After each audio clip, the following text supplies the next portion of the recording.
Welcome to 99 TV special interview. నేను మూల శ్రీనివాస్, నాతో పాటు ఉన్నారు శ్యామ్ ప్రసాద్ రెడ్డి గారు, రిటైర్డ్ ఇంజనీర్ అసోసియేషన్ ప్రెసిడెంట్.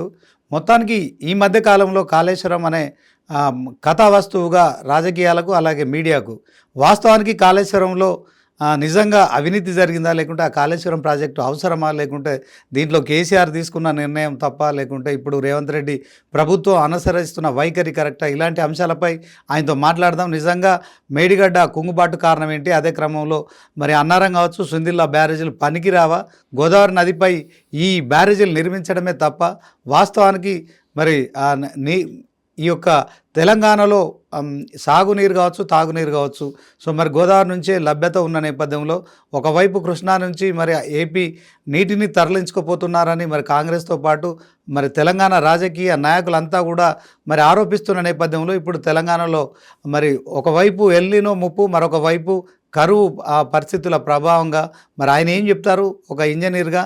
మరి ఈ మధ్య కాలంలో మనం చూసాం తెలంగాణ సీఎం రేవంత్ రెడ్డి మరి రిటైర్డ్ ఇంజనీర్లందరినీ కూడా చర్లపల్లి జైలుకు తరలించాలని కూడా చేసిన హాట్ కామెంట్ ఏదో మరి ఇప్పుడు వైరల్ అవుతుంది. సో ఆయనతో మాట్లాడి వాస్తవానికి కాళేశ్వరం కావచ్చు, ఆ తర్వాత కరువు కావచ్చు, ఎల్నినో ముప్పు కావచ్చు, వీటన్నిటిపై కూడా తెలుసుకునే ప్రయత్నం చేద్దాం. సార్ నమస్తే.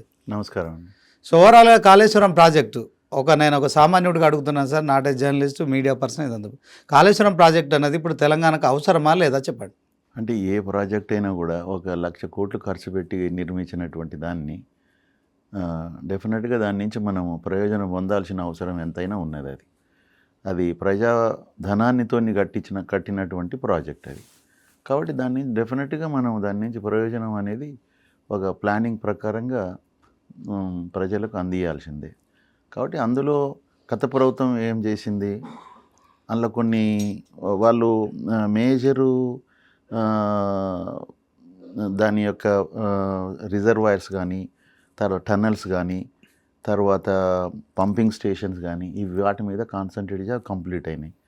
ఒకటే వాళ్ళు కొంచెము డిస్ట్రిబ్యూషన్ నెట్వర్క్ చేయకపోవడం వలన దాని ప్రయోజనం ఏదైతే ఉన్నదో 18 లక్షల ఎకరాలకు కొత్తగా సాగునీరు కావాలి.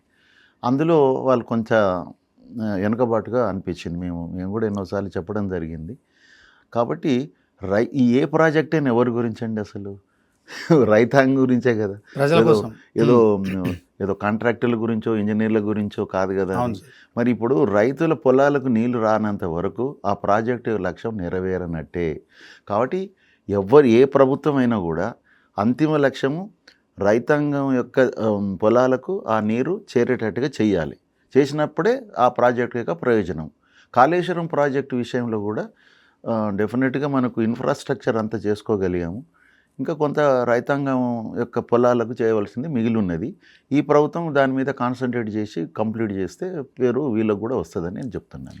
అంటే ఇప్పుడు కాంగ్రెస్ ఒక వాదన, అంటే మొదటి నుంచి ఒకటే వాదన చేస్తుంది, తమ్మిడిహట్టి దగ్గర కట్టాల్సిన ప్రాజెక్టును కేవలం కమిషన్ల కోసమే మేడిగడ్డ దగ్గర నుంచి మొదలు పెట్టడము అనేది, ఒకవేళ తమ్మిడిహట్టి దగ్గర కట్టడం కరెక్ట్ అంటారా, లేకుంటే మేడిగడ్డ దగ్గర కట్టడం కరెక్ట్? అసలు తమ్మిడిహట్టి దగ్గర కట్టడం అనేది అప్పుడు అది కూడా తెలంగాణ రిటైర్డ్ ఇంజనీర్ల యొక్క ప్రతిపాదనే మీ దృష్టికి తీసుకొస్తున్నాను. మాకంటే సీనియర్స్ అయినటువంటి వెంకటరామారావు గారు, దాని తర్వాత మన అనంతరాములు గారు, లవకుష్ రెడ్డి గారు, తర్వాత మన మన ప్రభాకర్ గారు, వీళ్ళు దీని మీద తపన చెంది ప్రభుత్వం దృష్టికి ఇది ఇన్స్టిట్యూషన్ ఆఫ్ ఇంజనీర్స్ ద్వారా ఒక రిపోర్ట్ని ప్రభుత్వానికి సబ్మిట్ చేశారు రాజశేఖర రెడ్డి గారు ఉన్నప్పుడు.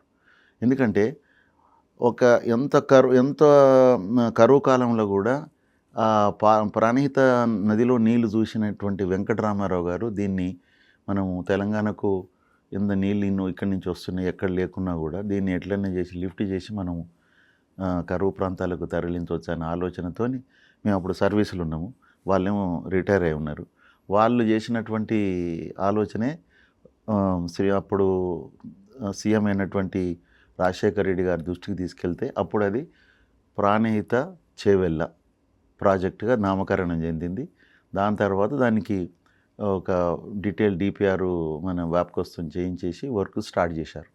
2004లో ఆ ప్రభుత్వం వస్తే 7 వరకు ఈ వర్క్స్ అన్నీ చేయడం జరిగింది. అట్లా ఆ టైంలో మరి తొమ్మిడిహట్టి దగ్గర మనకు 152 లెవెల్ మనం రిజర్వాయర్, అక్కడ ఒక రిజర్వాయర్ పెట్టాలనుకున్నారు 5 TMCతో.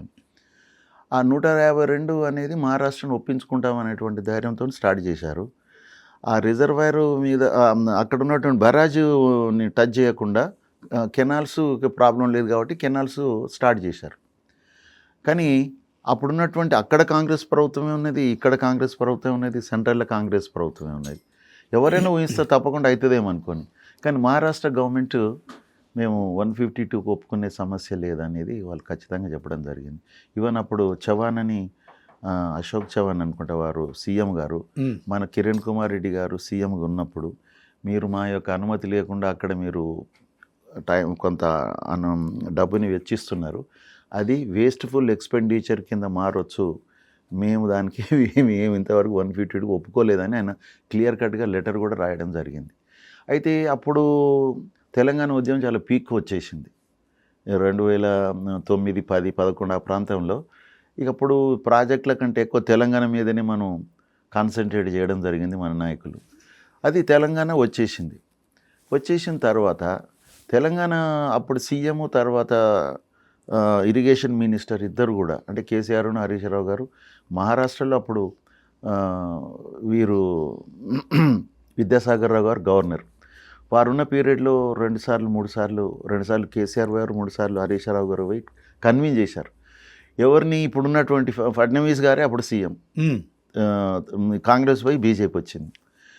వారు ఏమన్నారంటే, నేను అక్కడ మునుక అవుతున్నది కాబట్టి 148 లెవెల్ కంటే 1 ఇంచు కూడా నేను ఒప్పుకోను, మీరు ఆల్టర్నేటివ్ ఉంటే చూడండి, మేము దానికి ఎటువంటి పరిస్థితుల్లో we won't accept more than 148, alternative ఇంకా చూడండి అన్నారు. అప్పుడు 148కు ఒప్పందాలు చేసుకొని ఆల్టర్నేటివ్ దాని మీద అప్పుడు ఈ ప్రభుత్వం చేయడం జరిగింది. అంటే ఒకవేళ 148 మీటర్ల ఎత్తులో అక్కడ బ్యారేజ్ నిర్మిస్తే సో అక్కడ నీటి లభ్యత ఏ మేరకు ఉండే అవకాశం ఉండే సార్ అప్పుడు? అంటే లభ్యత అనేది ఏ లెవెల్ పెట్టినా లభ్యత ఒకటే ఉంటుంది కదా. కానీ ఏమైంది, మన కెనాల్స్ ఏం చేసామంటే 152కు అక్కడ లెవెల్ ఉంటుందని చెప్పేసి, మన రిజర్వాయర్ లెవెల్ ఉంటుందని ఆ ప్రకారంగా కెనాల్ని మనం 70 కిలోమీటర్ కెనాల్ కంప్లీట్ చేసేసింది. ఓకే. కానీ ఇప్పుడు అక్కడ 152 బదులు 148 అయినప్పుడు ఆ కెనాల్లోకి నీళ్లు రావాలంటే మనం మళ్ళీ లిఫ్ట్ చేయవలసిన పరిస్థితి ఏర్పడుతుంది అనమాట. అంటే గ్రావిటీ ద్వారా వస్తాయి అనుకున్న దానికి లిఫ్ట్ పెట్టాల్సిన పరిస్థితి ఏర్పడుతుంది. అందులో 148 అయిన వరకు అక్కడ చాలా చిన్న రిజర్వాయర్ వస్తున్నది. We cannot draw not more than 44 TMC అని చెప్పేసి మన లెక్కలు కూడా చేయడం జరిగింది. అయితే అప్పుడు మనం ఏం చేసాము, ఆల్టర్నేటివ్స్ కింద మేము అప్పుడు గవర్నమెంట్ కేసీఆర్ గారు మా రిటైర్డ్ ఇంజనీర్స్ని మీరు ఇంకా ఆల్టర్నేటివ్ చూడండి అని చెప్పేసి ఒక 2 హెలికాప్టర్లు కూడా ఇచ్చేస్తే మేము అన్నీ తిరిగి మేము ఏమన్నామంటే, ఫస్ట్ ప్రిఫరెన్స్ మహారాష్ట్ర గవర్నమెంట్ని ఎట్లయినా కన్విన్స్ చేసి 150కైనా మనం ఒప్పించేసి అక్కడ రిజర్వాయర్ కట్టుకోవాలి. ఆ నుంచి ఈ కెనాల్స్ అన్నిటిని కూడా మనం యూసేజ్లోకి తీసుకురాగలుగుతాం వేస్ట్ కాకుండా. అది అస్సలే పాసిబుల్ కాకపోయినట్టయితే డౌన్ స్ట్రీమ్లో ఒక వేమనపల్లి అనేది ఒక దగ్గర మేము సజెస్ట్ చేసినాం. అయితే అప్పటికే కేసీఆర్ ప్రభుత్వం దృష్టిలో ఏంటంటే మేడిగడ్డ దగ్గర కట్టి డైరెక్ట్గా మిడ్మానేర్కి తీసుకుపోవాలనే ఆలోచన ఉన్నారన్నట్టు. దాన్ని మేము మా యొక్క రిపోర్ట్లో వెహిమెంట్లీ we have opposed it, that proposal. Constructing a barrage across Godavari at Medigadda and taking the water directly to the Mid Manair is not advisable అని మేము ముఖ్యమంత్రి గారు చదువుతూ ఉంటారు ఇదే సెంటెన్స్ చాలాసార్లు. అయితే మేము ఈ 3 ప్రపోజళ్ళల్లో అట్లా డైరెక్ట్ అప్పుడు మాకున్నటువంటి ఆప్షను మేడిగడ్డ దగ్గర కడితే డైరెక్ట్గా మిడ్మానేర్ అన్నారు కాబట్టి దాన్ని మేము అపోజ్ చేసినాం. ఫస్ట్ ప్రిఫరెన్స్ ఒప్పించి 150 కన్నా చేయించండి, లేకుంటే వేములపల్లి దగ్గర నుంచి అన్నీ చేయండి అని మేము ఆ రిపోర్ట్ ఇవ్వడం జరిగింది ఆ రోజు. దాని తర్వాత గవర్నమెంట్ ఒక డెసిషన్ తీసుకొని, ఎందుకు మేము డైరెక్ట్లీ మిడ్మానేర్కు వద్దనేది ఎందుకంటే అప్పటికే ఎల్లంపల్లి నుంచి మిడ్మానేర్కు టనెల్స్ అక్కడక్కడ కెనాల్స్ దాదాపు 7-8 వేల కోట్ల వర్కులు అయి ఉన్నాయి. డైరెక్ట్ మిడ్మానేర్కి తీసుకుపోతే అంత బైపాస్ ప్రాజెక్ట్లో భాగంగా అంతే కదా.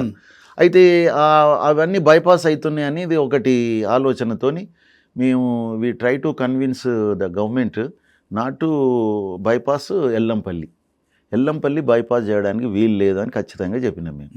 అయితే మేము ఇచ్చిన దాంట్లో ఎల్లంపల్లి బైపాస్ అనేది we cannot bypass the Yellampalli.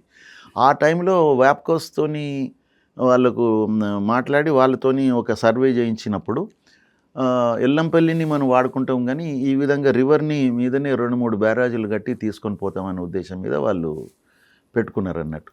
సరే మనమేమనుకున్నాం, ఎల్లంపల్లి బైపాస్ కాలేదు, డైరెక్ట్గా తీసుకుపోవడం లేదు. డైరెక్ట్గా తీసుకుపోవడం వలన కింద మొత్తం మైన్స్ ఉన్నాయి, మొత్తం మైన్స్ టౌన్స్ ఇవన్నీ అసలు ఇంత లిఫ్ట్లు ఇవి టన్నెల్స్ ఎక్కువ దూరం తీసుకుపోవడం, అందులో కోల్ బెల్ట్ నుంచి టన్నెల్ వస్తుందన్నమాట. అన్నారం, సుందిల్ అవి వాటికి నుంచి వాటిని ఎల్లంపల్లి వరకు కాదు, డైరెక్ట్గా మిడ్మానేర్కు ఎందుకు వద్దన్న దానికి మేము చెప్పాము. That is not advisable. ఈ విధంగా వీళ్ళు తీసుకుపోయి మేము రివర్ని వాడుకొని తీసుకుపోతామని చెప్పేసి వాళ్ళు they have taken a decision. Okay, ఆ డెసిషన్లో మన రిటైర్డ్ ఇంజనీర్స్ది పాత్ర ఏం లేదు. మేము ఎంతసేపటికి ఎల్లంపల్లి బైపాస్ చేయకూడదని మేము చెప్పినాం. దాని తర్వాత ఈ మనకి ఇంకో